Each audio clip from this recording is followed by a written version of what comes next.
لو سمحت، سعر المتر كام؟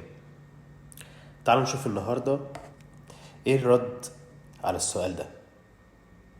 الصح ان انت مش تسأل سعر المتر بكام، الصح انك تعرف اجمالي عدد الامتار بتاع مطبخك، تضرب الطول في العرض. يعني مطبخك مثلا 3 متر في 2 متر، عاوز الارتفاع العادي متر 80 او لحد السقف 2 متر 10 2 متر 20. وطبعا الفراغ اللي بين العلوي والسفلي ما بيتحسبش. بعد كده بنيجي على الخطوة التانية المهمة جدا، لازم تعرف ميزانيتك كام وهتقربك لأنهي نوع عشان ما تفضلش تلف حوالين نفسك، وبعدها تطلب 3 عروض سعر عالية متوسطة منخفضة، وعلى الأساس ده تقدر ان انت تكون ضامن الخامة اللي انت هتاخدها، النوع سواء الاكسسوار او خامة الخشب اللي انت حابب ان هي تكون في مطبخك.